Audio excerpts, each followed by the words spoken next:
vamos a estar en comunicación con el doctor Tomás Mateo Almeida, el infectólogo, para seguir hablando de la situación epidemiológica desde su punto de vista como experto que es. Doctor, ¿cómo le va? Bienvenido nuevamente a 60 Minutos, un gusto recibirlo. Un placer poder compartir con ustedes.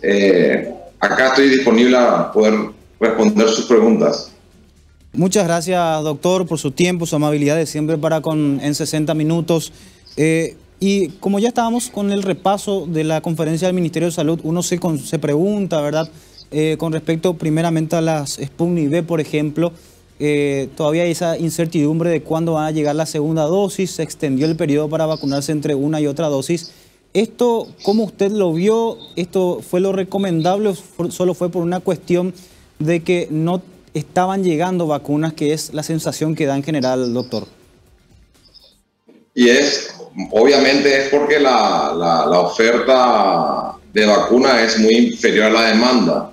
Pero yo estoy de acuerdo de que si tenemos vacunas en depósito, estas son inservibles. Nosotros tenemos que aplicar las vacunas que tengamos. Ya yo creo que en el segundo semestre del año va a haber mucho mayor oferta de vacunas.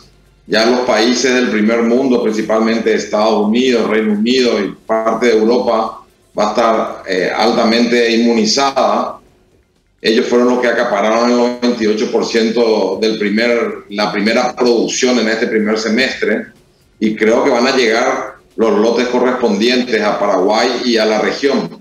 Por lo tanto, yo creo que sí, que si tenemos ahora 40.000 dosis de Sputnik o 134.000 de AstraZeneca, pongamos ya la primera dosis al grupo correspondiente. Ahora se bajó la franja etaria a 55, de 55 a 59 años, y por lo menos vamos a tener de esos 600.000 paraguayos que están involucrados en esa franja etaria, entre 55 y 59, vamos a tener 150.000 o 200.000 inmunizados, por lo menos con una dosis, y eso parcialmente le dará una inmunidad, y el efecto del virus va a ser menos intenso, y con esto pues vamos a poder dar un poco de respiro al sistema hospitalario, que condicionaría una mejor asistencia a aquellos enfermos graves y bajaría la tasa de mortalidad.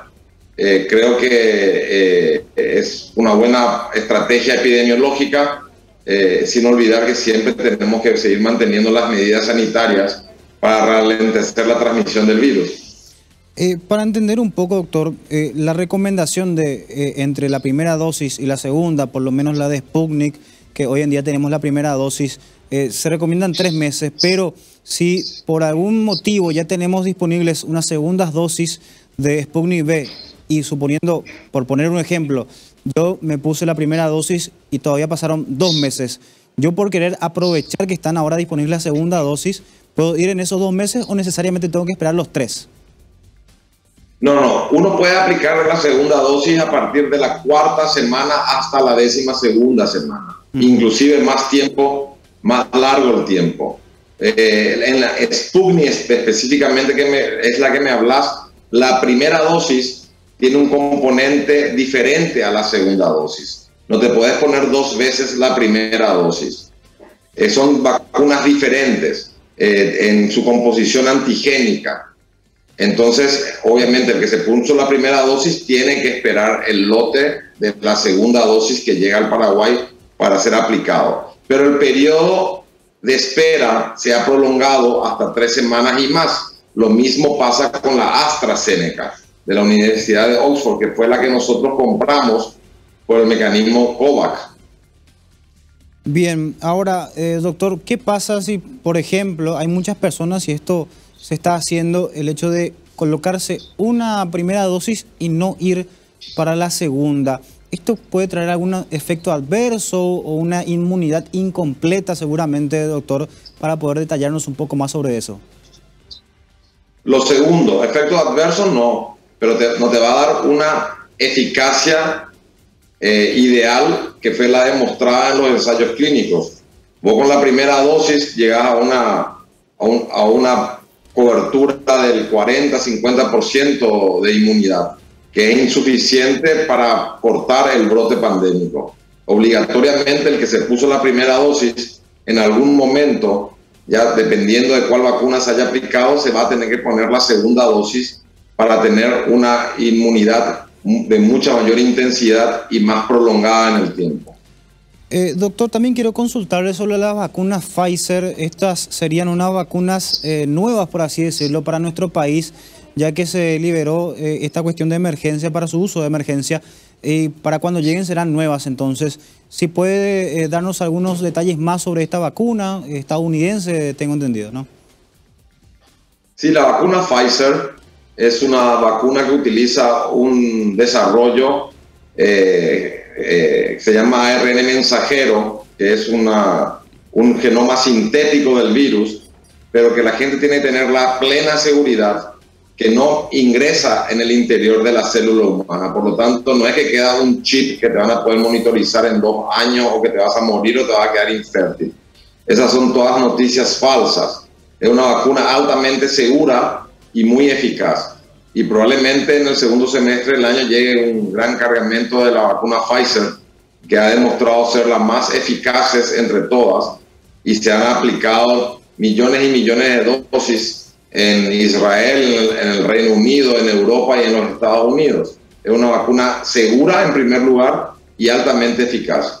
Y tiene una plataforma que anteriormente no se utilizaba para desarrollar vacunas, que es una plataforma molecular genómica, que es sintética, pero está recontra comprobado que son eficaces y seguras. No ingresa dentro de la célula humana, por lo tanto no es que se queda guardado y que en el día de mañana podría presentar algún tipo de efecto adverso tardío atribuible a la misma. Eso es interesante lo que mencionó también, doctor, porque hay demasiadas teorías conspirativas, por ejemplo, de que te inyectan un chip a través de la vacuna, que se queda imantado del brazo. Surgen tantas teorías que se ven muy poco creíbles, doctor. Directamente es una mentira, ¿no? Sí, gracias a Dios son mentiras muy poco creíbles, como vos lo dijiste. Lo del imán y lo de la infertilidad y otras cuestiones de esas que realmente no tienen ni pie ni cabeza desde el punto de vista científico. De hecho, no es apoyada, esas teorías no fueron apoyadas por ningún laboratorio ni por ningún ente científico rector de ciencias. Por lo tanto, son muy poco creíbles y eso aleja la posibilidad que la gente realmente crea en este tipo de tonterías. Así mismo, doctor. Ahora, yendo un poco hasta Brasil y también con respecto a las Pfizer. En Brasil surgió la noticia de que se liberó el uso de las Pfizer para menores de 18 años, inclusive hasta 12 años estaba leyendo. De esto que usted sabe, ¿es seguro hacer esto por el momento con la Pfizer por lo menos? Sí, es muy seguro. La Pfizer y la Moderna, que usan el mismo desarrollo. En Estados Unidos ya se liberó para mayores de 12 años. Uruguay también liberó ya para mayores de 12 años. Bien, ya que hizo la comparación entre Pfizer y Moderna, entonces las Pfizer en teoría podrían funcionar también en embarazadas, ya que estamos haciendo esa comparación. Sí, así mismo es.